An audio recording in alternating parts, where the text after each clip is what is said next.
সন্তান যদি করোনায় আক্রান্ত হয় মরে গেছে, বাবা সন্তানকে স্পর্শ করে নাই। বহু ঘটনা আমরা ওই সময় পড়েছি, দেখেছি। সন্তান মরে লাশ বাবা ধরে নাই, নিজের ভাইরা ধরে নাই। আবার সন্তান বাবা মরে গেছে, সন্তানরাও স্পর্শ করে নাই। মুসলমান ওই সময়, যেই সময় ভয়ের কারণে নিজের সন্তানের লাশ বাবায় ধরে নাই, সন্তান বাবার লাশ ধরে নাই, কিন্তু ওই সময় এই দেশের উলামায়ে কেরাম আপনাদেরকে পালায়া দেয় নাই, দূর করে তাড়ায়া দেয় নাই। এই জমানার এই দেশের উলামায়ে কেরামরা টিম গঠন কইরা ওই করোনায় আক্রান্ত মানুষগুলার দাফন কাফনের ব্যবস্থা করেছে, ঠিক কিনা? মুসলমান আলেমদেরকে হিংসা করার কোনো সুযোগ নাই। এই যে মাদ্রাসাকে বাঁকা নজরে তাকানোর কোনো সুযোগ নাই। এই মাদ্রাসার মধ্যে দ্বীনি শিক্ষা হয়, আপনার আমার বাবার জানাজার শিক্ষা হয়, জঙ্গিবাদী শিক্ষা হয় না, অস্ত্র চালানোর শিক্ষা হয় না। আজ পর্যন্ত কোনো মাদ্রাসার মধ্যে কোনো অস্ত্র পাওয়া যায় নাই, কোনো বন্দুক পাওয়া যায় নাই। যত অস্ত্র শস্ত্র সব পাওয়া গেছে বড় বড় ভার্সিটিতে, কি বলেন ঠিক কিনা? এজন্য মুসলমান আল্লাহ তাআলা বলেন, গোলাম এখন সময় আছে, ফিরে আয়, সব রাস্তাগুলা বন্ধ করে দে, গুনাহগুলা ছেড়ে দে। আমি আল্লাহ দুনিয়াতে রহমত দিয়া দুনিয়াটাকে জান্নাতের বাগান বানায়া দিব। তবে যদি আমার কথা না শুনো, আমি আল্লাহ আযাব গজব দিয়া তোমাদেরকে ধ্বংস করে দিব, শেষ করে দিব। ওই যে ভূমিকম্পের কথাটা দিয়া আমার নবীকে আল্লাহ স্মরণ করে দেয়, পয়গম্বর, ইদা যুলজিলাতিল আরদু জিলজালাহা। ও নবী, আপনি স্মরণ করুন ওই দিনের কথা, প্রকম্পিত দিনের কথা, ভূমিকম্পটা যেদিন হবে সেই দিনের কথা। কেমনে হবে ভূমিকম্প? আল্লাহ তাআলা একজন নয়, দুইজন নয়, অসংখ্য অগণিত ফেরেশতা আল্লাহ তাআলা বানাইয়া আল্লাহ তাআলা এক একজনকে এক একটা দায়িত্ব দিয়া দিলেন। একজন নয়, দুইজন নয়, 1000 আর 2000 নয়। আমার নবী বয়ান করতেছেন, হে উম্মত, আমার আল্লাহ কত অসংখ্য ফেরেশতা নাজিল করে বানাইছে শোনো। আল্লাহ নবীকে যখন আমার আল্লাহ সর্বোচ্চ সম্মানের আসনে আসীন করালেন, ওই বাইতুল্লাহ শরীফের মধ্য থেকে, কাবার আকিম থেকে যখন আমার আল্লাহ তাআলা জিবরাইলের মাধ্যমে, ফেরেশতাদের মাধ্যমে 1 2 3 4 5 6 সপ্ত আসমান ভেদ করে, লা জামাল্লা মাকাম ভেদ করাইয়া আরশে মুআল্লা নিয়া বন্ধুকে সামনাসামনি বসাইয়া আল্লাহ তাআলা দিদার দিদার সম্মানিত করলেন। ওই দিন আমার নবী যখন সিদরাতুল মুনতাহা সপ্ত আসমানের উপরে গেলেন, যায় দেখতেছে বাইতুল্লাহ যেমন একটা ইবাদতখানা, এমন একটা ঘর, ঠিক ওই বাইতুল্লাহর বরাবর একটা ঘর সিদরাতুল মুনতাহা। ওই সিদরাতুল মুনতাহায় যে ঘর তার নাম হলো বাইতুল মামুর। আল্লাহ নবী বলতেছেন, ওই ঘরটার মধ্যে এক জামাতে, একজন নয়, দুইজন নয়, 70,000 রহমতের ফেরেশতারা জামাতবদ্ধভাবে নামাজ আদায় করে, সুবহানাল্লাহ।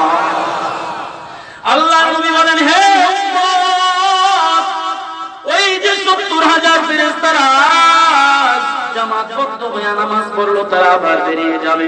ওই 70,000 ফেরেশতার জীবনে কোনোদিন ওই কিয়ামতের আগ পর্যন্ত ওই ঘরের মধ্যে ঢোকার সুযোগ পাবে না। মুসলমান জবাব দেন, তাহলে আল্লাহ তাআলা কত ফেরেশতা, কত অসংখ্য ফেরেশতা সৃষ্টি করেছেন, যার কোনো হিসাব মানুষের জানা নাই। এর মধ্যে 4 জন উল্লেখযোগ্য ফেরেশতা, 1 নম্বরে জিবরাইল, মিকাঈল, ইসরাফিল, আজরাইল। সমস্ত মানুষের মধ্যে 4 জনের নাম জানা, এই 3 জন বাদ দিলাম, একজনের নাম সবাই জানে, তার নাম কি? জোরে বলেন। ওই বেচারা একদিন আজ হোক কাল হোক আপনার আমার সাথে মোলাকাত করবে, ঠিক কিনা? আজরাইল এমন কোন মানুষ নাই যার কাছে যাবে না। তো এই আল্লাহ তাআলা 4 জনকে দায়িত্ব দিলেন, জিবরাইল তোমার দায়িত্ব হলো ওই যে আমার আসমান থেকে আমার নবী রাসূলের কাছে, আমার কাছ থেকে পয়গাম নিয়ে যাবা, মেসেজ নিয়ে যাবা। নবী আল্লাহ তাআলা নবীদেরকে যা জানাইছেন তারা তাই বলছেন, বানায়া কখনো বলে নাই। ও মুসলমান, নবীরা যা বলেছেন উলামায়ে কেরাম তাই বলেন। আল্লাহর কোরআনে যা বলেছেন উলামায়ে কেরাম তাই বলেন। উলামায়ে কেরাম বানায়া কিছুই বলে না। বাপদাদা কথা বলার জন্য এত কষ্ট করে এখানে আসে না। ওরে মুসলমান, নবীর উম্মত, ওই ইসরাফিলকে দায়িত্ব দেয় ইসরাফিল। এই যে একটা বাতি দিয়া দিলাম, ফল দিয়া দিলাম নিয়া দাঁড়ায় থাকো হুকুম যখন করব ফুৎকার শুরু কইরা দিবা ও মিকাইল তোমার দায়িত্ব পৃথিবীর জমিনে যেখানে বৃষ্টির প্রয়োজন সেখানে বৃষ্টি বর্ষণের দায়িত্ব তোমার আজরাইলের তো দায়িত্ব যখন যেখানে যার সময় ফুরিয়ে যাবে তার কাছ থেকে রূপটা নিয়ে আমার কাছে জমা করে দিবি আল্লাহ নবী বলেন ও জানো ইসরাফিল ফেরেশতা কত বড় আসমান আর জমিন যত বড় ইসরাফিল ফেরেশতা তত বড় আল্লাহু আকবার ওই ইসরাফিল ফেরেশতা একটা সিংহা নিয়ে দাঁড়ায় থাকবে সেই সময় আজ এই মাদ্রাসার ময়দানে বসে কোরআনের কথা আমরা বলতেছি শুনতেছি ঠিক ওই সময় ইসরাফিল ফেরেশতা তার দায়িত্ব পালনের জন্য সিংহা নিয়ে দাঁড়ায় রয়েছে আল্লাহ তাআলা হুকুম করবে আরেকটা ফুৎকার লাগায় দিবে আল্লাহ তাআলা সময় বলবে ইসরাফিল তোর সিংহায় ফুৎকার দিয়া দায়িত্ব শুরু কর ইসরাফিল আলাইহিস সালাম সিংহার মধ্যে একটা ফুৎকার যখন দিবে তো সেই কথাটাই আল্লাহ সূরা জিলজালের মধ্যে বলতেছেন ইযা জুলজিলাতিল আরদু জিলজালাহা ফুৎকার দেওয়ার সাথে সাথে জমিনটা কম্পিত হতে শুরু করবে কেমন আওয়াজ হেবিলিউনের বাঁশিওয়ালার গল্প শুনেছি যেই বাঁশির সুরে মানুষগুলা তার পিছনে পিছনে সুরের মূর্ছনায় দৌড়াইছে পাগল পারা হয়ে গেছে ওরে মুসলমান নবীর উম্মত ওই যে ইসরাফিলের সিংহার ফুৎকারটা সুরেলা হবে না কানের মধ্যে ভালো লাগবে না কেমন বিরক্তকর লাগবে সহজে বুঝাবার জন্য কেউ যদি ট্রেনের সামনে দাঁড়ায় থাকে আর যদি হরেন দেয় তো বলেন কেমন আপনার কাছে বিরক্ত লাগবে এর থেকে কোটি কোটি বিরক্ত লাগবে ইসরাফিল আলাইহিস সালামের সিংহায় ফুৎকার ও মুসলমান যখন ফুৎকারটা দিবে এমন বিকট আওয়াজ ওই আওয়াজের কারণে মানুষ কানে শোনা বন্ধ করে দিবে কানের পর্দা ফেটে যাবে কোনো খবর থাকবে না ইসরাফিল ফেরেশতা যখন প্রথম সিংহাটায় ফুৎকার দিবে কেমন ভাবে জমিনের অবস্থা আল্লাহ বয়ান করতেছেন ইযা রুজ্জাতিল আরদু রাজ্জা ওয়া বুসরাতিল জিবালু বাসসা আল্লাহ তাআলা বলেন ইযাস সামাউ ফাতারাত ওয়া ইযাল কাওয়াকিবু তাতারাত ওয়া ইযাল বিহারু ফুজ্জিরাত এই আসমান বিদীর্ণ হয়ে যাবে আসমানের নক্ষত্রগুলো ঝরে ঝরে পড়ে যাবে এই সমুদ্রে যেরকম বর্ষার সিজনে পানি বেড়ে যায় সমুদ্রে বিলের মধ্যে শুধু পানি আর পানি দেখা যায় এরকম জলোচ্ছ্বাস এসে সব কিছু একাকার করে দেবে কিছুই থাকবে না জোরে আওয়াজ করে বলেন কে থাকবে মানুষগুলি ওই ইসরাফিলের সিংহার আওয়াজ শুনে পাগল আল্লাহ তাআলা বলে মানুষগুলা কেমন করবে এই মজলিসের মাঝখানে যদি একটা বোম ফাটায় দেওয়া হয় কোথায় পর্দা দেওয়া কোথায় বিল্ডিং এর ওয়াল এই কথা চিন্তা করবে না মানুষ নিজেকে বাঁচানোর জন্য দৌড় মারবে কি মারবে না ঠিক ওই ইসরাফিলের সিংহায় ফুৎকারের আওয়াজটা শুই না মানুষগুলা এরকম দিক বিদিক হইয়া দৌড়াদৌড়ি করবে ছোটাছুটি করবে আল্লাহ তাআলা বলেন ফাইদা বারিকাল বাসার ওয়া খাসাফাল কমার ওয়া জুমিআশ শামসু ওয়াল কমার ইয়াকুলুল ইনসানু আইনাল মাফার আল্লাহ তাআলা বলে মানুষ ওই দিন মানুষের চোখগুলি থাকবে সানা পড়া কেউ চোখে দেখবে না চন্দ্র সূর্য আলো দিবে না ইয়াকুলুল ইনসানু আইনাল মাফার মানুষগুলো দৌড়াদৌড়ি করবে বলবে আইনাল মাফার ভেগে যাওয়ার কোনো জায়গা নাই জোরে আওয়াজ করে বলেন ও মুসলমান বাংলাদেশে যদি ভূমিকম্প হয় ইন্ডিয়ার মাটি কাঁপেনি সেখানে যদি ভূমিকম্প না হয় তো কাঁপবে কেন ও মুসলমান ইন্ডিয়ায় ভূমিকম্প হইলে বাংলাতে যদি না হয় কাঁপবে না কিন্তু ইসরাফিলের প্রথম সিংহার আওয়াজের কারণে শুধু বাংলাদেশ নয় ভারত নয় পাকিস্তান নয় ইরান ইরাক আফগানিস্তান কোনটাই নয় আল্লাহ বলে গোটা জমিনটাই কাঁপবে গোটা পৃথিবীটা ধরে আল্লাহ চাকুরি মারবে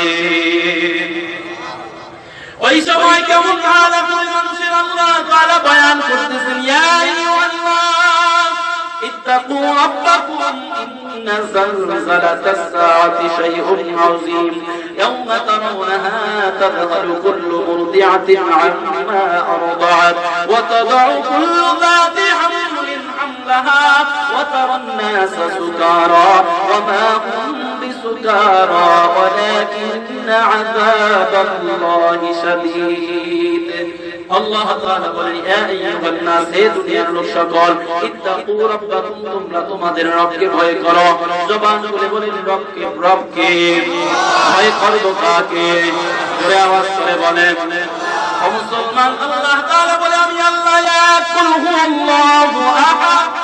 আমি আল্লাহ, আমার পরিচয় আমি নিজেই দিয়ে দিতেছি, আমি আল্লাহ আমার কেউ জন্ম দেয় নাই, আমি কাউকে জন্ম দেই নাই, আমি কারো মুখাপেক্ষী নয়। বলেন ঠিক কিনা? এই কথা শুরুতে বলেছি, সেই কথা আবারও বলি। ওই সন্তানটাকে যদি জীবনের শুরুতে প্রথমে যদি এই ইখলাসটা শোনায়া দেওয়া যায়, বুঝায়া দেওয়া যায়, তো ওই সন্তান কোনদিন নাস্তিক হবে না। ওই সন্তান আল্লাহর বিরুদ্ধে কথা বলবে না, আমার নবীর বিরুদ্ধে কথা বলবে না। এজন্য প্রথম শিক্ষাটা, দ্বীনি শিক্ষাটা সন্তানকে শেখায়া দাও, তো সন্তান সঠিক পথে চলবে, যত বড় শিক্ষিত হোক। কি বলেন ঠিক কিনা? এজন্য আল্লাহ তাআলা বলেন, ইয়া আইয়ুহান নাসু তাকু রাব্বাকুম, হে দুনিয়ার লোক সকল, তোমরা আমি রবকে ভয় করো, তোমরা তোমাদের রবকে ভয় করো। ইন্না যালজালাতাস সাআতি শাইউন আযীম, ওই জালজালা দিনটা, প্রকম্পিত দিনটা খুব ভয়াবহ একটা দিন, ওটাকে ভয় করো। আল্লাহকে ভয় করা মানে ওই দিনগুলোকে ভয় করা। আল্লাহকে ভয় করা মানে আল্লাহর আযাব আর গজবকে ভয় করা। আল্লাহকে ভয় করা মানে জাহান্নামের আযাবকে ভয় করা। আল্লাহকে ভয় করা মানে নামাজ ছেড়ে না দেওয়া। বলেন ঠিক কিনা? নামাজ কার জন্য, রোজা রাখি কার জন্য, এখানে আসলাম কার জন্য? ধরে আওয়াজ করে বলেন কার জন্য? সব কিছু হবে কার জন্য? কুল ইন্না সালাতি ওয়া নুসুকি ওয়া মাহইয়ায়া ওয়া মামাতি লিল্লাহি রাব্বিল আলামিন। আল্লাহ তাআলা বলে, তোমার নামাজ, তোমার যাকাত, তোমার হজ, তোমার উমরা, তোমার বেঁচে থাকা, তোমার মরে যাওয়া, তোমার বিবাহ শাদী, তোমার ছেলে মেয়ে, তোমার খাওয়া, তোমার ঘুম, সব কার জন্য? জোরে বলেন। ঘুমানো কার হুকুম? খাওয়া কার হুকুম? আল্লাহ যদি হুকুম না করতো ঘুমাইতাম না, ঠিক কিনা? আল্লাহ যদি না খাওয়ার জন্য অনুমতি দিতেন, খাইতাম না। আল্লাহ যদি দুনিয়ার কাজ করার জন্য যদি না বলতেন, দুনিয়ার কাজও করতাম না। এই যে দুনিয়ার কাজ করতেছি, হুকুম করেছেন কে? আল্লাহ তাআলা বলেন, ইয়া আইয়ুহাল্লাযীনা আমানু ইযা নুদিয়া লিস-সালাতি মিন ইয়াউমিল জুমআতি ফাসআউ ইলা যিকরিল্লাহি ওয়া দারুল বাই', যালিকুম খায়রুল লাকুম ইন কুনতুম তা'লামুন। ফাইযা কুদিয়াতিস-সালাতু ফান্তাশিরু ফিল আরদি ওয়াবতাগু মিন ফাদলিল্লাহ ওয়াযকুরুল্লাহ কাসীরান লা'আল্লাকুম তুফলিহুন। এখানে আল্লাহ বলেন, হে গোলাম, যখন ইবাদত সম্পন্ন হয়, আমার শরণ সম্পন্ন হয়, তখন আমার শরণে আবার দুনিয়ার কাজে তোমরা ছড়িয়ে পড়ো, কারণ দুনিয়ারও দরকার, আখিরাতেরও দরকার। কথা বুঝতেছেন? বিরক্ত হইতেছেন? চলবে? থাকবেন ইনশাআল্লাহ না ভাগবেন? কারা কারা থাকবেন? নারায়ে তাকবীর, লিল্লাহি তাকবীর। জোরে আওয়াজ করে বলেন আল্লাহু আকবার। ঘুমে ধরে গেছে না? একটু চা দেই? খাবেন? তাও খাবেন? মুসলমান, আল্লাহ তাআলা বলে, ইয়াউমা তারাউনাহা তাযহালু কুল্লু মুরদিআতিন আম্মা আরদাআত ওয়া তাদউ কুল্লু যাতি হামলিন হামলাহা ওয়া তারান নাসা সুকারা ওয়া মা হুম বিসুকারা ওয়ালাকিন্না আযাবাল্লাহি শাদীদ। ওই দিন মানুষের অবস্থাগুলো, হালাতগুলো কেমন হবে জানেননি? বলে, সন্তানকে দুগ্ধ পান করানো, সন্তানকে মা কোলের মধ্যে নিয়ে অতি যত্নে সন্তানকে দুগ্ধ পান করাবে। ওই আওয়াজের কারণে সন্তান কোল থেকে পড়ে যাবে, মা টের করতে পারবে না। মায়ের গর্ভের মধ্যে সন্তান, কারো পেটের মধ্যে 3 মাসের বাচ্চা, কারো পেটের মধ্যে 6 মাসের বাচ্চা, কারো পেটের মধ্যে 8 মাস 9 মাসের বাচ্চা 2 দিন পরে ভূমিষ্ঠ হবে। আল্লাহ তাআলা বলে, সব ধরনের মায়েরা সন্তানকে খালাস করে দিবে, মা এর করতে পারবে না। এখন চিন্তার একটা বিষয় রে মুসলমান, চিন্তার বিষয় হলো বাড়িতে গিয়ে মাকে জিজ্ঞাসা করবা, মা গো, ও মা, আমি যখন তোমার গর্ভের মধ্যে ছিলাম, মা তোমার কেমন লাগছিল? আল্লাহ তাআলা বলে, 7টা স্তর পেরিয়ে মানুষ রূপান্তরিত হয়।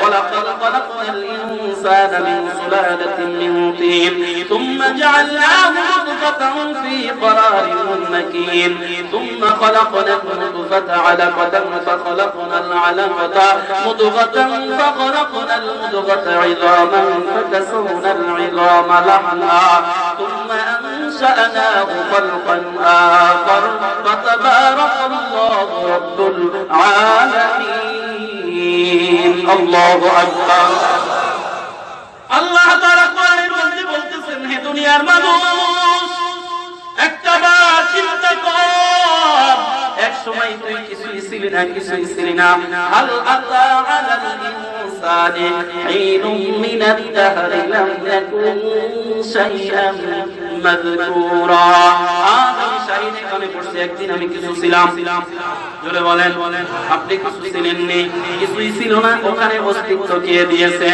কেমনে অস্তিত্ব দিয়েছে আয়াত তেলাওয়াত করে আয়াতের মধ্যে আল্লাহ বলতেছেন হে দুনিয়ার মানুষ এক নম্বরে আল্লাহ তাআলা বলেন মাটির মৃত্তিকা মাটির সারাংশ এরপরে মা বাবার বীর্যটা আবার জমাট রক্ত আকারে ধারণ করে এই জমাট রক্তটাকে আবার গোশতে আকারে ধারণ করানো হয় এরপরে মানুষের হাড়ি তৈরি করা হয় হাড়িটাকে আবার গোশত দ্বারা আবর্তন করা হয় এরপরে মানুষের রূপান্তরিত করা হয় 7 নম্বরে আল্লাহ তাআলা বান্দার ভিতরে রূপটা ঢুকায় দেয় যখন রূপ ঢুকে যায় তখন সন্তান হাত দ্বারা মায়ের পেটের মধ্যে ঘুষা মারে মা তার থেকে বসে পড়ে ব্যথার কারণে ব্যথায় ছটফট মা খেতে পারে না ঠিকভাবে নামাজ পড়তে পারে না রে মুসলমান মাকে গিয়া এই কথাটাই জিজ্ঞাসা করবা মা বলো আমি তোমার গর্ভে যখন ছিলাম কেমন করছিলাম মা বলবে বাবা যখন 3 মাস টের পাই নাই যখন 4 মাস তখন টের পাই নাই বাবারে যখন তুমি হাত নাড়তে শুরু করছো পা নাড়া শুরু করছো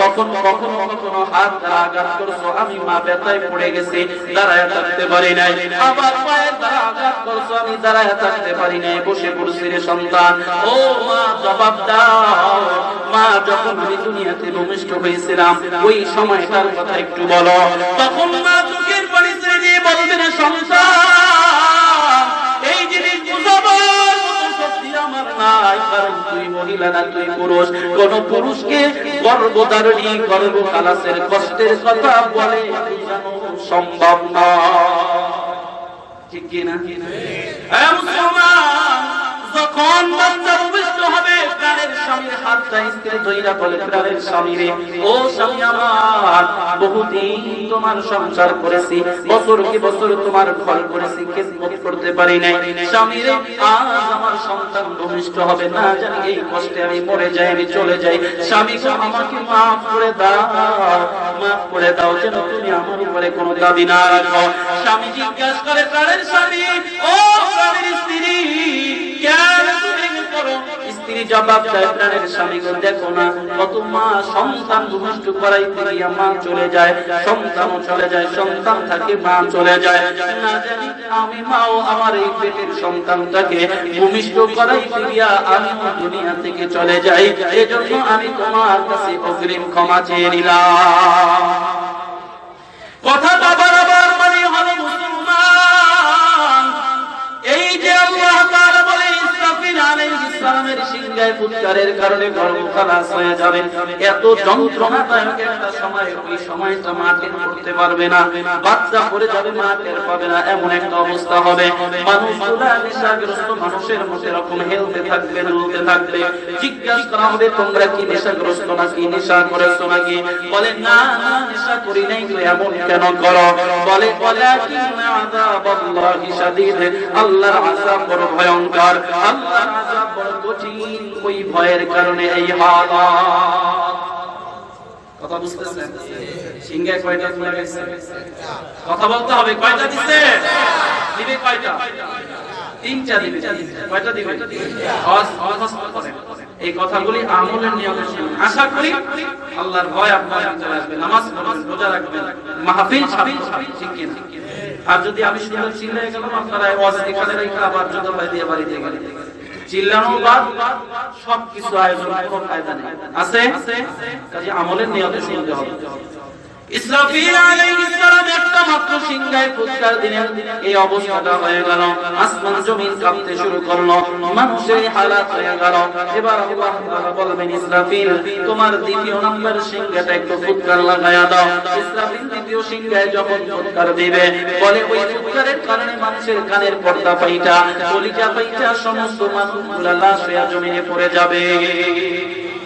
এবার আল্লাহ তাআলা জিজ্ঞাসা করবে, ইসরাফিল কে আছে জীবিত? আল্লাহ গো, মানুষ মহিলা শেষ, এবার জিন জাতির আছে, বলে মাইরা ফেলা, জিন জাতিকেও মারা হলো। তবে ইসরাফিল ইবলিসটারে যখন মারবি তো ডাবল শাস্তি দিয়া মারবি।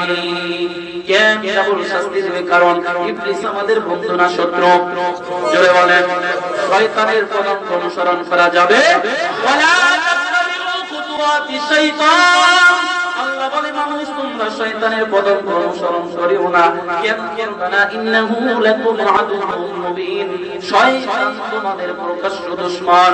শয়তান তুমি চাইবা নামাজ আদায় করার জন্য, শয়তান চাইবে মসজিদ থেকে বের করে দেওয়ার জন্য, তুমি চাইবা কোরআনের কথা শোনার জন্য, শয়তান বলবে যা যা চলে যা, বাড়িতে গিয়া ঘুমা, চিন্তা শোনার দরকার নাই।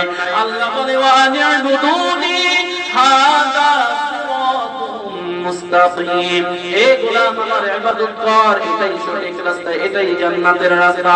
বিপরীতভাবে শয়তান বলতেছে কি জানেন? ক্বালা ফাবিমা আগওয়াইতানি লাআকউদান্না লাহুম সিরাতাকাল মুস্তাকিম। শয়তান বলে, কেমনে রে? ওই বনি আদম, তোদের জন্যই তো আমি আজ ধ্বংস হয়ে গেছি, শয়তান হয়ে গেছি, ইবলিস হয়েছি। আমি এত উত্তম ফেরেশতা ছিলাম, আমার আমলের কোনো অভাব ছিল না। আমিও দেখে নিব কেমনে রে তোরা জান্নাতের পথে যাবে, সঠিক রাস্তায় চলবে। আমি তোদের সঠিক ওই সহজ রাস্তার মাঝখানে বাধা হয়ে দাঁড়ায় থাকবো, সামনে যাইতে দিব না। বলেন, এখানে শয়তান আছে না নাই? জোরে বলেন, কোথায় আছে? এই যে ফাঁকা ফাঁকা জায়গাগুলো আছে, এর মধ্যে আছে খালি জায়গা, বন্ধ করেন। লা ইলাহা ইল্লাল্লাহ। খালি জায়গা বন্ধ করে দেই। লা ইলাহা ইল্লাল্লাহ।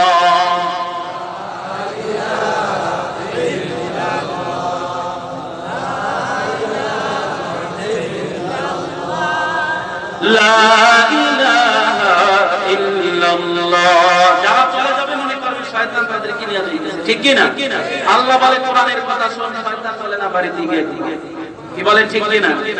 লা ইলাহা ইল্লাল্লাহ, লা ইলাহা ইল্লাল্লাহ, ইল্লাল্লাহ, লা মুহাম্মাদুর রাসূলুল্লাহ। এবার আল্লাহ তাআলা বলেন, ইবলিসকে ডাবল শাস্তি দিয়ে মার। এই বসে পড়েন, তাড়াতাড়ি বসে পড়েন। এবার ইবলিসকে মাইরা ফেলা হলো। ইবলিস শাস জীবিত আছে। আল্লাহ গো, মানুষ চলে গেল, জিন চলে গেল, শয়তান শেষ। এখন জীবিত আছে তোমার ফেরেশতারা, এগুলারেও মার। এই ফেরেশতাদেরকেও মারলো ইসরাফিল। ও আজরাইল, কে কি জীবিত আছে একটু দেখো। আল্লাহ গো, আজরাইল আমি জীবিত, মিকাইল জীবিত, জিবরাইল জীবিত, ইসরাফিল জীবিত। আর হুয়াল হাইয়ুল কাইয়ুম। ও আল্লাহ, তুমি চিরস্থায়ী, চিরঞ্জীব, তুমি সহ পাঁচজন। কয়জন? জোরে বলেন। আল্লাহ তাআলা দেখে তো আর কেউ থাকবে না। জোরে বলেন। আল্লাহ তাআলা বলে, আজরাইল এবার জিবরাইল মাইয়া ফেলা। জিবরাইল মারলো, ইসরাফিল মারলো, ওই মিকাইল মারলো। জিবরাইল আজরাইল এবার কে আছে? আল্লাহ গো, ডানে আর বামে, সামনে আর পিছনে, উপরে আর নিচে, তুমি আর আমি আর তুমি, আর কেউ নাই। বলে, এবার তুই ওমর জবাব দেন, মুসলমান আজরাইল মরলেনি। এটা না মানুষ মাত্র? কি বলেন? আজরাইল কেন মরবে? আজরাইল তো মানুষের মরণের ঘন্টা বাজায়। বলে, আজরাইলের কোনো ক্ষমতা নাই, ক্ষমতা কার? ওই আজরাইলকে বলবে, এবার তুই মর। ও আজরাইল এবার মর। আজরাইল বলবে, আল্লাহ গো, এই কথাটা যদি আমি জানতাম, এই কঠিন দায়িত্বটা আমি নিতাম না, কারণ আমি জানি মৃত্যুর যন্ত্রণা কত কঠিন। ও ও আল্লাহ, আমি মায়ের সামনে তার সন্তানকে নিয়ে আসছি, আবার সন্তানের সামনে মাকে এতিম করে ফেলাইছি। আল্লাহ গো, এই কষ্টটা বড় ভয়াবহ কষ্ট। ও আল্লাহ, আমি কেমনে মরবো আল্লাহ? এবার আল্লাহ তাআলা বলতেছেন, আজরাইল কোন কথা নাই, আমার আদেশ, কুল্লু নাফসিন যায়িকাতুল মাউত। বলে কুল্লু নাফসিন যায়িকাতুল মাউত। আল্লাহ বয়ান করতেছেন, আজরাইল এটা নতুন কিছু না, এটা আগের কথা। যত প্রাণ আছে তাদের কি আছে? কি আছে? আসেনি? আইবে কোন সময়?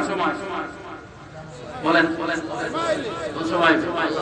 60 বছর পার হইবে, 70 বছর পার হইবে। কোন সময়? ইদা জা আজালুহুম লা ইস্তাখিরুনা সাআতান ওয়া লা ইস্তাকদিমুন। যখন সময় হবে, 1 সেকেন্ড আগেও নাই, 1 সেকেন্ড পরেও নাই। মুসলমান বুঝানোর জন্য অন্য লাইনে চলতে হবে, যাব না, এই লাইনেই থাকবো। বলে বাবা, যদি আপনি জমিনে থাকেন, আজরাইল যদি ওই চতুর্থ আসমান বা পঞ্চম আসমানে থাকেন, ওখান থেকে আজরাইলের আসতে 1 সেকেন্ডও লাগবে না, কারণ আজরাইল চলে আল্লাহর হুকুমে, ঠিক কিনা? ওই আজরাইল বলে, আজরাইল এবার মর, দুনিয়াতে থাকার তোমারও কোনো অধিকার নাই, কেউ থাকতে পারবে না। আমার নবী বলতেছেন, দুনিয়ার উম্মতেরা শোনো রে, কেমনে আজরাইলের মরণ হবে জানোনি? আজরাইল জান্নাত আর জাহান্নামের মাঝখানে দাঁড়াইয়া এমন বিকট একটা চিৎকার মারবে, ওই চিৎকারের কারণে আজরাইলের রূহটা কবজ হয়ে যাবে, আজরাইল জমিনে পড়ে যাবে। আল্লাহর নবী বয়ান করতেছেন, উম্মত, ওই আজরাইলের চিৎকারটা যদি দুনিয়ার কোন মানুষ একবার শুনতো, ইসরাফিলের সিংহায় ফুৎকারের আওয়াজের প্রয়োজন হতো না। ওই চিৎকারের আওয়াজের কারণে মানুষের কানের পর্দা ফাইটা, কলিজা ফাইটা, সব লাশ হয়ে যেত, ইসরাফিলের কষ্ট করা লাগতো না। এবার কে আছে? কেউ আছে? আবার আছে তো? কে আছে? আল্লাহ তাআলা বলে, আজরাইল, শাহ, জিবরাইল, মিকাইল, ইসরাফিল, জিন, ফেরেশতা, মানুষ, ইবলিস সব শেষ। কে আছে? কুল্লু মান আলাইহা ফান ওয়া ইয়াবকা ওয়াজহু রাব্বিকা যুল জালালি ওয়াল ইকরাম ফাবিআইয়ি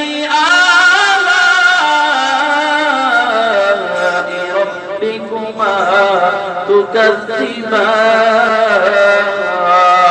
আল্লাহু আকবার। আল্লাহ তাআলা বলে, কুল্লু মান আলাইহা ফান, সব শেষ, সব নষ্ট হয়ে গেছে, সব ধ্বংস হয়ে গেছে। জীবিত কে আছেন? ওই আল্লাহ থাকবেন নি, এখনো আছেন নি, আগে ছিলেন নি, ভবিষ্যতে থাকবে, সব সময় থাকবে, কারণ তিনি নিজেই বলেন, আল্লাহু লা ইলাহা ইল্লাহু আল হাইয়ুল কাইয়ুম। আমি ব্যতীত আর কোনো ইলাহ নাই, আমি ব্যতীত আর কোনো মাবুদ নাই, আমি ব্যতীত আর কোনো উপাস্য নাই, আমি ব্যতীত ইবাদতের উপযুক্ত আর কেউ নাই। আসেনি? ইবাদতের উপযুক্ত কে? সিজদার উপযুক্ত কে? তো বাবার দরবারে সিজদা কেন দেন? দেন না? জোরে বলেন। এই মুসলমান দেয় না, না দেয়, নিজে প্রমাণ দেখে আসছি। গত এই যে বৃহস্পতিবার আমার মাহফিল ছিল সিরাজগঞ্জ এনায়েতপুর দরবারের পাশে, আমি নিজে ঘুরা দেখে আসছি। আমাকে দেখাইছে লাগার যুবক ছেলেরা, হুজুর এখানে এই কাজ, ওখানে ওই কাজ, এখানে এই কাজ, সেই কাজ, সব ঘুরা দেখলাম। যা কিছু দেখলাম শরীয়তে কোনোটাই মিল না। কে এগুলো করেন? দরকার আছে? বলেন, মনে হয় দরকার আছে? আপনারা শুনছেন? কিছু নাই দরকার, যা কোরআনে আছে তা আমার মধ্যে থাকবে, যা হাদিসে আছে তা আমার মধ্যে থাকবে। মানুষের মন মতো বানানো কোনো জিনিস আমরা মানতে রাজি? বলে বলেন, মানুষের মন মতো মন গড়া কোনো কাজ আমরা করব না। কোরআনে যে আমলের কথা আছে, হাদিসের মধ্যে আমার নবী যে আমল করেছেন, আমল করার জন্য বলেছেন, সেগুলা মানব। এই কোরআনের হাদিস যদি কেউ মানে, সে কোনদিন বিপদগামী হবে না। লান তাদিল্লু মা তামাসসাকতুম বিহিমা কিতাবাল্লাহি ওয়া সুন্নাত রাসূলি। আল্লাহ নবী বলেন, দুইটা জিনিস শিখে যায়, দুইটা জিনিস আঁকড়ায়া ধর, একটা কিতাবুল্লাহ আর একটা সুন্নাত রাসূলুল্লাহ। এক আল্লাহর কোরআন আর দুই আমার রাসূলের সুন্নাহ, দুইটা জিনিস যদি তোর মধ্যে থাকে তুই কোনোদিন বিপদগামী হবি না, তুই হবি সঠিক রাস্তার অধিকারী। এবার সব বিষয় কাছে কেউ নাই, কেউ নাই। ওই যে আল হাইয়ুল কাইয়ুম, চিরস্থায়ী চিরঞ্জীব শাসক আল্লাহ জীবিত আছেন। ওই আল্লাহ এবার ডাক দিয়ে বলবেন, জমিন কই তোর বড় বড় পাহাড়গুলো একটু দেখা। কই কোনো পাহাড়ের খবর নাই, কারণ ওই যে পাহাড় থাকবে না, পাহাড়গুলা তুলার মতো উইরা চইলা যাবে। ও মুসলমান জমিন রে, দেখা তোর যে বড় বড় ওই যে প্রকাণ্ডগুলা ছিল, গাছগুলা ছিল, একটু দেখা। দেখার সুযোগ নাই, কিছুই নাই, কিছুই নাই, কেউ নাই, কে আছে? এবার আল্লাহ তাআলা বলবেন, আইনাল জাব্বারুন, আইনাল মুতাকাব্বিরুন। ওই অহংকারের দলেরা, ওই রাজা বাদশার দলেরা যারা দুনিয়াতে অহংকার করছো, দুনিয়াতে মাতবরি করছো, কোরআনের মাহফিলে বাধা দিছো, মসজিদে তালা লাগাইছো, মাদ্রাসার বিরুদ্ধে কথা বলছো, উলামায়ে কেরামের বিরুদ্ধে কথা বলছো, আয় আয় আয় তোদের ক্ষমতা কতটুকু আমি দেখে নিব। কারো কোনো ক্ষমতা নাই, সমস্ত ক্ষমতার মালিক বলেন কে? ওই আল্লাহ তাআলা এবার ইসরাফিল আলাইহিস সালামকে আবার জীবিত করলেন। ইসরাফিল দুইটা সিংহায় পৌঁছার দায়িত্ব পুরোপুরি পালন হয় না, আরেকটা আছে যে ওইটা দিয়ে লাগায়া দেয়। এবার ইসরাফিল আলাইহিস সালাম 3 নাম্বার সিংহাটায় ফুৎকার দিবে। ওই ফুৎকারের কথা আবার আল্লাহ তাআলা সূরা জিলজালের 2য় আয়াতে বলতেছে। এতক্ষণ এক আয়াতের কথা হইছে, দ্বিতীয় আয়াতের কথাগুলো 3 নাম্বার সিংহার মধ্যে আসবে। ওয়া আখরাজাতিল আরদু আসফালাহা ওয়া ক্বালাল ইনসানু মা লাহা। আল্লাহ তাআলা বলেন, হে ইসরাফিল সিংহায় ফুৎকার লাগায়া দে। ইসরাফিল সিংহায় ফুৎকার দিবে আর জমিনকে আমার আল্লাহ হুকুম করবে, জমিন রে তোর মধ্যে যেখানে যা কিছু অবস্থায় রেখেছি সব গুলায় উঠায়া দে। কার হুকুম? বলে বলে মিনহা খলাকনাকুম ওয়া ফিহা নুঈদুকুম ওয়া মিনহা নুখরিজুকুম তারাতান উখরা। আয়াত কখন করা হয়? উপরে যখন মাটি দেওয়া হয়, মানুষ তারে রাইখা উপরে বাসে দেশে দিয়া, এর উপরে আবার কলা পাতা বিছাইয়া, এবার নিজের ছেলে, আত্মীয় স্বজনেরা, সহপাঠী বন্ধু বান্ধবেরা সবাই এক মুষ্টি মাটি হাতের মধ্যে লইয়া মাটিগুলো দেওয়ার পরে বলেন, মিনহা খলাকনাকুম ওয়া ফিহা নুঈদুকুম ওয়া মিনহা নুখরিজুকুম তারাতান উখরা। কি বলতেছি? আল্লাহ বলেন, এই মাটির দ্বারা মানুষ বানাইলাম, মাটির মধ্যে আবার মিশে যাবে, আবার মাটির থেকে পুনরায় পুনরুজ্জীবিত করব। আল্লাহ বলে, ইসরাফিল সিংহায় ফুল দিবি আর মানুষগুলা সবাই হাসরের ময়দানে হাজির হয়ে যাবে। কেমনে উঠবে? আল্লাহর নবী বলেন, ইহশারুন নাসু ইয়াউমাল কিয়ামাতি হুফাতান উরাতান মুশাতান কুরলা। আল্লাহর নবী বলেন, মানুষগুলা থাকবে উলঙ্গ, কারো গায়ে কোনো জামা থাকবে না, কারো কাপড় পরনে থাকবে না, প্যান্ট থাকবে না, হাফ প্যান্ট থাকবে না, কিছুই থাকবে না। মানুষগুলা থাকবে একেবারে উলঙ্গ, অর্ধ উলঙ্গ নয়, পুরোপুরি উলঙ্গ। হাত নাবিহীন অবস্থায় উঠবে, পায়ের তালুতে কোনো জুতা থাকবে না। হাসরের ময়দানে মানুষগুলা সবাই হাজির হয়ে যাবে। মানুষগুলা হাজির হইয়া ওই হাসরের ময়দানে একদিন নয়, 2 দিন নয়, 3 দিন নয়, এক দাঁড়ানোর মধ্যে 50,000 বছর চলে যাবে। মানুষগুলো হাসরের ময়দানে এমন উলঙ্গ উঠবে, খাতনাবিহীন অবস্থায়। আল্লাহর নবীর আল্লাহু তাআলা আনহা বলতেছেন, ও পয়গম্বর, কি এমন লজ্জাজনক একটা কথা বললেন? কেমন করে ওই ময়দানের মধ্যে মানুষগুলো উলঙ্গ উঠবে? একজন আর লজ্জাস্থান তো আরেকজন দেখবে, এটা কেমন করে সম্ভব? আল্লাহর নবী বলতেছেন, আয়েশা রে, কোন দিনের কথা বলো রে আয়েশা? ওই দিনটা তো সাধারণ দিন থাকবে না। লিকুল্লি ইমরিইম মিনহুম ইয়াউমাইযিন শাআনুন ইউগনি। আল্লাহু আকবার। আল্লাহ তাআলা বলতেছেন, আয়েশা, ওই দিনটা তো নিজেকে নিজে নিয়েই ব্যস্ত থাকবে। আমার কি হবে? আমি কেমনে বাঁচবো? আমি কেমনে জান্নাতে যাব? আমার কি অবস্থা হবে? এই চিন্তায় ব্যস্ত, কেউ কারো দিকে নজর দেওয়ার সুযোগ পাবে না। আল্লাহু আকবার। এই মুসলমান ইচ্ছা থাকলেও চাইতে পারবে না রে ভাই। ও মুসলমান, পর্দার অন্তরালের মা, অন্তরের কানটা লাগায়া শোনো গো মা, এমন একটা ভয়াবহ দিন তোমার আমার সামনে চলে আসবে। হাসরের ময়দানে মানুষগুলা 50,000 বছর দাঁড়ায় থাকবে। কেমনে থাকবে জানেননি? এই ময়দানে বসছেন, খালি জায়গাটা পূরণ করে বসছেন, আসন দিয়া বসছেন, মন চাইছে পা ব্যথা হইছে সোজা করে দিচ্ছেন, আবার মন চাইছে ওইটা একটু হাইটা হইটা আসছেন। কিন্তু আল্লাহর নবী বলতেছেন ওই যে হাসরের ময়দানে মানুষগুলা দাঁড়ায় থাকবে, এই যে 2 পায়ের তালুর নিচে যতটুকু জায়গা পাবে এর থেকে 1 ইঞ্চি জায়গা কোন মানুষকে আল্লাহ তাআলা দিবে না। কেমন করে সম্ভব? এক তালুর মধ্যে, এই পায়ের তালুর মধ্যে আর কতটুকু জায়গা, এক দাঁড়ানে আর কতটুকু দাঁড়ায় থাকা সম্ভব? মসজিদে কেরাত যদি একটু ফজরের সময় লম্বা হয়ে যায়, পরদিন ইমাম সাহেবের চাকরি না। কি বলেন ঠিক কিনা? কইতে একটা মূর্খ ইমাম আনছে, লম্বা লম্বা সুরা করে দাঁড়ায় থাকতে পারি না। কেমন অভ্যাস করেন, অভ্যাস করেন। ও মুসল্লি ভাই, ওই যে মাত্র 2 মিনিট 5 মিনিট, সর্বোচ্চ 2 রাকাতে 10 মিনিট, কিন্তু বাবা 50,000 বছর কেমনে দাঁড়ায়া থাকবা? এই লড়াচড়ারও সুযোগ পাইবা না। এখন থেকে অভ্যাস করো নামাজে বেশি বেশি দাঁড়াইয়া কোরআনের তেলাওয়াত গুলা শোনো। হাসরের ময়দানে কষ্ট হবে না, আল্লাহ বিনা হিসাবে আরামের জান্নাত দিয়া দিবে।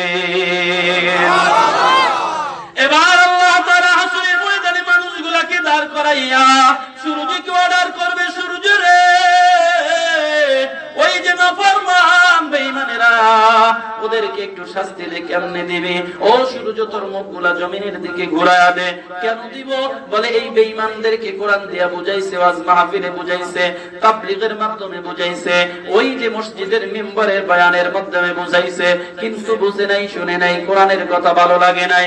আজ ওদেরকে একটু বুঝাইয়া দে আমার মালিকের ক্ষমতাটা কত।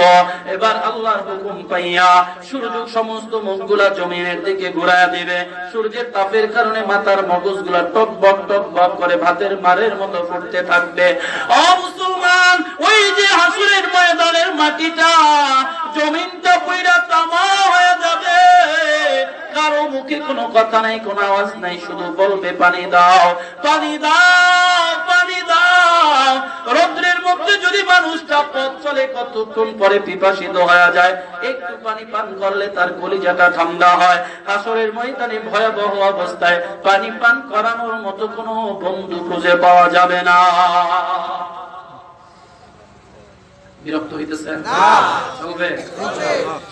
এবার আল্লাহ তাআলা ওই যে হাসরের ময়দানে দাঁড় করায় রাখলেন, মানুষগুলা দিশেহারা হয়ে যাবে, আর দাঁড়ায় থাকা সম্ভব নয়। সমস্ত মানুষগুলা দলবদ্ধ ভাবে একটা দৌড় মারবে বাবা আদমের কাছে। ও বাবা আদম, তুমি না আমাদের আদি পিতা, তুমি না দুনিয়ার মহামানব, তুমি তো প্রথম নবী গো বাবা, আমাদের জন্য মালিকের দ্বারা একটু সুপারিশ করো। ও বাবা আদম, আর দাঁড়ায় থাকা সম্ভব না। এই হাসরের ময়দানে ভয়াবহ অবস্থার মধ্যে আর থাকতে পারতেছি না রে বাবা। যেভাবেই হোক আল্লাহর দরবারে একটু আমাদের জন্য সুপারিশ করেন, যেন মালিক আমাদেরকে বিচার কার্য করে। যদি জান্নাত পাই জান্নাতে যাব, যদি জাহান্নাম পাই তো জাহান্নামে যাব, কিন্তু হাসরের ময়দানের ভয়াবহ অবস্থায় আর থাকতে পারবো না। বাবা আদম জবাব দিবে, রে সন্তানেরা, সব কথা ঠিক, আমি প্রথম নবী, প্রথম মহামানব, সব ঠিক আছে, তবে বাবা আজ আমি আমার নিজের চিন্তায় ব্যস্ত। কেমনে রে? তোদের জন্য আমি সুপারিশ করব পারবো না। যা নূহ নবীর কাছে চলে যা। নূহ নবীর কাছে যাবে, নূহ নবী একই জবাব তারা দিবে। মুসা নবীর কাছে যাও, মুসা নবী পারবে না বলে ইব্রাহিম নবীর কাছে যাও, তিনিও পারবে না বলে যাও তোমরা ঈসা নবীর কাছে যাও। ঈসা নবী বলবেন একই কথা, পারবো না। তবে সব শেষে সমস্ত মানুষগুলি দলবদ্ধ ভাবে হইয়া একটা দৌড় মারবে আপনার আমার কলিজার টুকরা নবী, উম্মতের কান্ডারি মুহাম্মাদুর রাসূলুল্লাহ সাল্লাল্লাহু আলাইহি ওয়াসাল্লামের কাছে। সমস্ত মানুষগুলো নবীর কাছে যা বলবে, নবী গো, ও নবী, তুমি তো উম্মতের বড় পাগল, উম্মতের জন্য তো অনেক কিছু কত কান্নাই না করছে গো নবী, একটু তাকায় দেখো আমাদের অবস্থাটা কত ভয়াবহ হয়ে গেছে। নবী গো তুমি একটু সুপারিশ করো, মালিক যেন বিচার কার্যটা শুরু করে দেয়।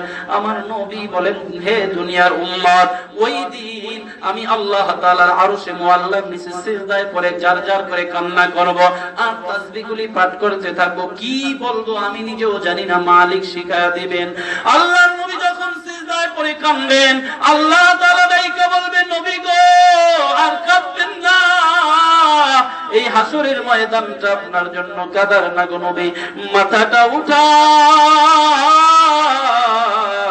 আপনি নবী যা বলবেন আমি তাই শুনবো। আল্লাহু আকবার। মুসলমান কেমন নবীর উম্মত হইলা রে যুবক ভাই, আজ ওই নবীর আদর্শ তোমার মধ্যে নাই, ওই নবীর সুন্নাত তোমার মধ্যে নাই, নবীর প্রেম ভালোবাসা তোমার মধ্যে নাই। আমার নবীর বেঈমানের বাচ্চারা গালি দেয়, আমার নবীর মুসলমান তুমিও মুসলমানের সন্তান হইয়া নবীর কলিজায় আঘাত দাও। ও যুবক, আজ এই মাহফিলের ময়দানে একটু তওবা করে যাও, জীবনে আর নবীর কলিজায় আঘাত দিবা না, নবীর আদর্শের বাহিরে চলবা না, নবীর আদর্শে আদর্শবান হও, আল্লাহর পাগল হয়ে যাও। ওই দিন নবী তোমাকে ভুলবে না, আল্লাহও ভুলবে না। ও মুসলমান, নবী আমার সুপারিশ করার জন্য আল্লাহর কাছে সুপারিশ করবে, বিচার কার্য করার জন্য। এদিকে বিচার কার্য শুরু করে দিবেন। আল্লাহ তাআলা বলেন, ও মুসলমান, আল্লাহ তাআলা বলেন যে দুনিয়ার মানুষ ওই হাসরের ময়দানে আল্লাহর নবী যখন সুপারিশ করবে, তো সুপারিশ করার সাথে সাথে আল্লাহ তাআলা বিচার কার্য শুরু করে দিবেন। কেমন করে প্রথম বিচার কার্যটা শুরু হবে?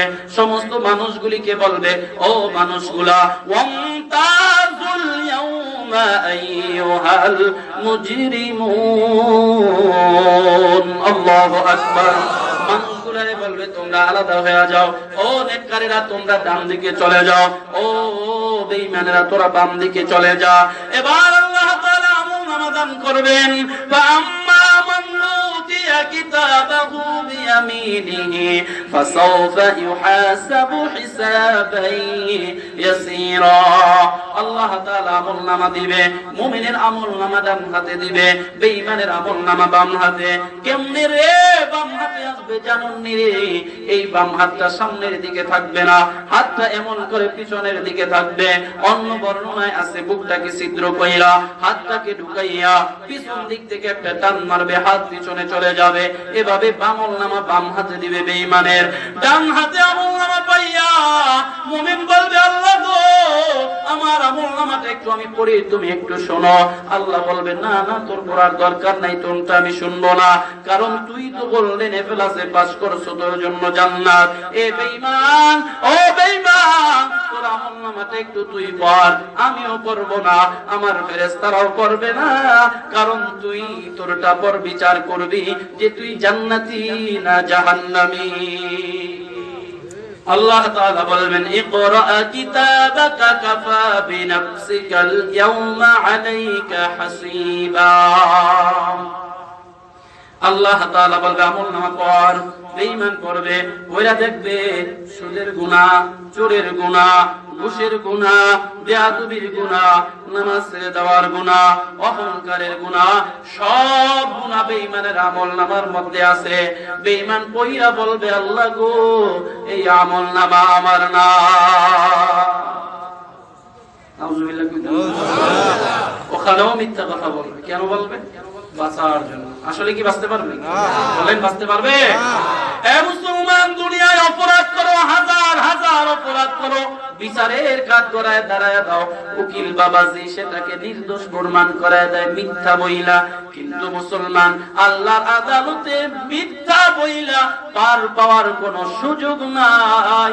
ওখানে আল্লাহ হলেন ইনসাফগার, ন্যায় বিচারক, একটা মিথ্যার কোনো অবকাশ চলবে না। এবার বলবে, আল্লাহ এটা আমার না। আল্লাহ তাআলা দাইকা বলবে, এ বেঈমান, দুনিয়াতে বসে কম জ্বালান, আমারে জ্বালাও নাই, মিথ্যা বলছো, গুনাহ করছো, এখানে এসেও মিথ্যা চালাইতেছো, তারা আমি প্রমাণ করে দিতেছি। আল্লাহ বলেন, কিরামান কাতিবিনা ইয়ালামুনা মা তাফআলুন। আল্লাহ তাআলা ডাক দিবে, কিরামান তোদের আমলনামাটা ওই বান্দার ফটোকপিটা না তোর কাছে আছে একটা আমারে দিয়ে দে। এবার আল্লাহ তাআলা কিরামান কাতিবিনদের কাছ থেকে আমলনামাটা নিয়া এবার বলবে দেখ এই কপির সাথে এই কপির মিল আছে নি, ওইরা দেখবে হ্যাঁ মিল আছে, তারপরও বলবে আল্লাহ গো এইটা আমার না। মুসলমান কে কি করতেছি সব কিছু ডায়েরির মধ্যে লেখা হয়ে যাইতেছে, কি বলেন ঠিক কিনা? এই ডায়েরির একটা ফটোকপি প্রত্যেক বৃহস্পতিবার আল্লাহর কাছে জমা হয়। আল্লাহর নবী সপ্তাহে 2 দিন রোজা রাখতেন, একদিন সোমবার, দ্বিতীয় দিন বৃহস্পতিবার। নবীর কাছে জিজ্ঞাসা করা হয় পয়গম্বর আপনি কেন সোমবারে রোজা রাখেন? আল্লাহর নবী বলতেছেন উম্মত সোমবারে রোজা রাখি এই জন্য সোমবারে আমি নবী দুনিয়াতে আগমন করেছি, সেই শুকর আদায়াতে সোমবারে রোজা রাখা আমি নবী জন্মদিন পালন করি। আর আমাদের সমাজে কেমনে পালন করে? হ্যাপি বার্থডে বলেন বলেন কি বলেন পারেন না আপনারা? মুসলমান এই যে একটা কেক আইনা ইমাম সাহেবকেও নেয় নিয়ে উদ্বোধন করায় হুজুর একটু দোয়া করে দেন, দেন গ্রামে নাই শহরে আছে। মুসলমান এগুলা কোরআনেও নাই হাদিসে নাই, তারপরে নাচানাচি গান গাওয়া গাই ওই কেক একজনের গালে মাইকা দেয়, দেয় কি দেয় না? খাবারের জিনিসটা এই বেয়াদব খাবারের জিনিসটা তুই কেন নষ্ট করস? কোন অধিকারে করস? খাওয়ানোর মালিক কে? আল্লাহ যদি তোরে রিজিক না দেয় বেঈমান রে তুই না খায়া মইরা যাবি, খাওয়ানোর মতো কেউ নাই। আল্লাহ বলেন ওমা মিউদাবাতিন ফিল আরদি ইল্লা আলাল্লাহি রিজকুহা। আল্লাহ বলে শুধু মানুষের রিজিক আমি আল্লাহ দেই না, এই জমিনে কিয়ামতের দিন আমার আল্লাহ বলেন আমার বান্দাকে আমি বাহানা খুঁজবো কেমনে রে আমার বান্দারে আমি মাফ করে দিব। আল্লাহ চায় না রে ভাই, চায় না তোমারে জাহান্নামে জ্বালায়া দিবে, আল্লাহ এটা কখনো চায় না, কখনো চায় না আমার আল্লাহ তোমারে কষ্ট দিবে। ও মুসলমান নবীর উম্মত এজন্য ওসিলা বানাতে হবে জান্নাতে যাওয়ার জন্য, মাহফিল ওসিলা, এই মাদ্রাসা ওসিলা, মসজিদ ওসিলা, কি বলেন ঠিক কিনা? এজন্য মাদ্রাসা মসজিদ চাই কি চাই না? জয় আওয়াজ করে বলেন চাই কি চাই না? এই মাদ্রাসা চলুক এটা আমরা কারা কারা চাই না? নারায়ে তাকবীর। কেমনে চলবে কেমনে চলবে? একার দ্বারা সম্ভব নাকি সকলের সহযোগিতা দরকার? তারপরও একটা বারো চিন্তা হয় না রে ভাই এই আমলনামা নিয়া মালিকের কাছে কেমনে দাঁড়াবো? এবার কেউ আমার কাতিবেনের ফটোকপি দেবে মিলাইবে, কইবে আল্লাহ গো এটা আমার না। এবার আল্লাহ তাআলা বলবে ওই না ফরমান একটু ধৈর্য ধরে আবার প্রমাণ করে দিতেছি। কেমনে প্রমাণ করবে জানেননি? আল্লাহ তাআলা প্রত্যেকটা মানুষের এই যে গলার মধ্যে একটা ডিজিটাল লকেট সিম কার্ড লাগায়া দিয়েছে, যা কিছু বলতেছি যা কিছু হইতেছে এটাকে আল্লাহর ভাষায় এটাকে ব্যাকআপ ফাইল বলা হয়। কম্পিউটারের একটা ব্যাকআপ ফাইল আছে, যারা কাজ করে তারা জানে। মুসলমান ব্যাকআপ ফাইল থেকে যে কোনো সময় কপি বের করা যায়। আল্লাহ তাআলা কিয়ামতের ময়দানে ওই নাফরমান যখন অস্বীকার করবে তখন আমার আল্লাহ বলবে তার আমি প্রমাণ করে দিতেছি, এখান থেকে একটা প্রিন্ট দিয়ে আমার আল্লাহ ব্যাকআপ ফাইল থেকে একটা কপি বের করে বলবে দেখ এই কপির সাথে কপি মিল আছে নি? বেঈমান পুরা দেখবে মালিক সব মিল আছে, তবে আল্লাহ গো এটা আমার হইলো এটা ফেরেশতারা ভুল লেখছে। তো বড় হারামি কি বলেন? সব কিছু বাঁচার জন্য, কিন্তু বাঁচার কোন সুযোগ আছে? মুসলমান আল্লাহ তাআলা বলতেছেন বেঈমান এটা তোর আমি প্রমাণ করে দিতেছি। ওই আল্লাহ তাআলা সূরা জিলজালের মধ্যে সে কথাই বলতেছেন ইযা যুলজিলাতিল আরদু জিলজালাহা ওয়া আখরাজাতিল আরদু আথqালাহা ওয়া ক্বালাল ইনসানু মা লাহা ইয়াওমা ইযিন তুহাদ্দিসু আখবারাহা। আল্লাহ তাআলা দাইকা বলবে জমিন তুই তোর বৃত্তান্ত বলা শুরু করে দে। এ জমিন তুই বল আমার এই বেঈমানটাই কি করছে? এবার জমিন সাক্ষী দেওয়া শুরু করবে আল্লাহ গো এইটা মুমিন। কেমনে বুঝলি? বলে ওই যে মাদ্রাসার মাহফিলের ময়দানে শীতের রাত 12টা পর্যন্ত বৈশাখগুলা কোরআনের কথাগুলা শুনছে, আল্লাহ গো এটা মুমিন। কেমনে বুঝলি? ওই যে মসজিদে গিয়া নামাজ আদায় করছে, ও আল্লাহ আমি মাটির মধ্যে সিজদা দিয়া তোমাকে যাই না, তোমাকে হাজির নাজির যাই না নামাজ পড়ছে, আল্লাহ গো এটা মুমিন, এটারে জান্নাত দিয়া দাও।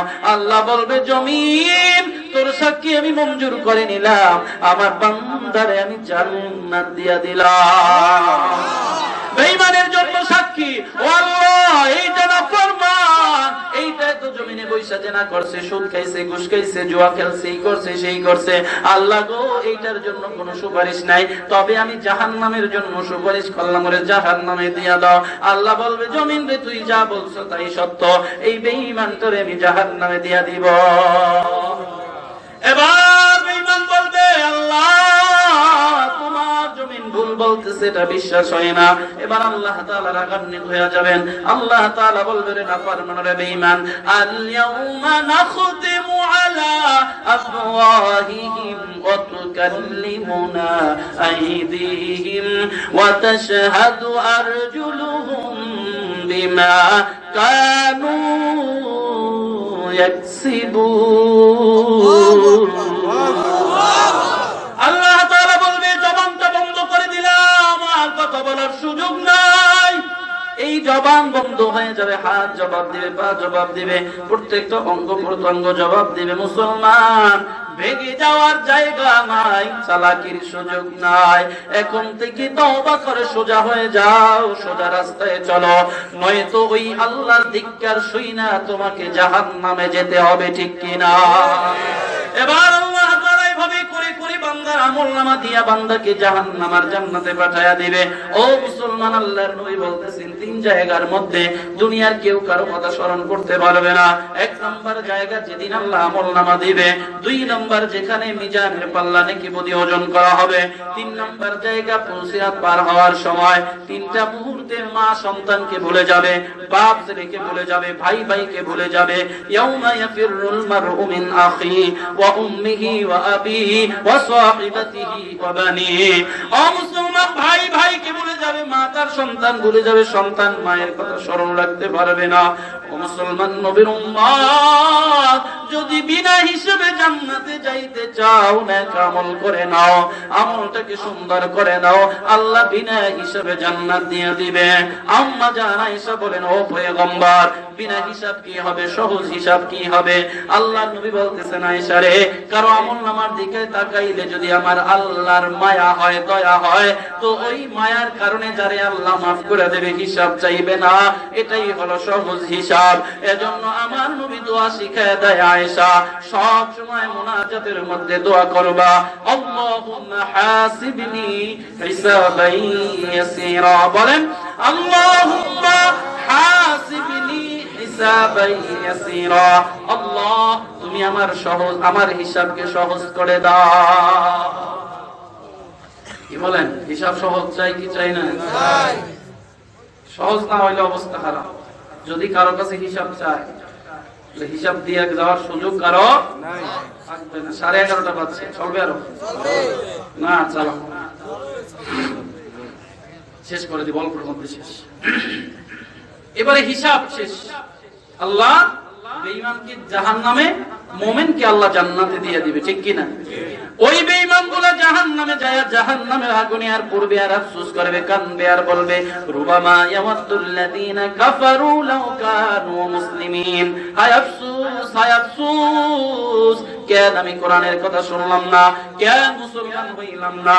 আর যদি ঈমান আনতাম আর মুসলমান হইতাম তো ওই জান্নাতে যাইতাম, কিন্তু ওই দিনের জাহান্নামে বৈশা কাঁদলেও কোনো লাভ হবে না।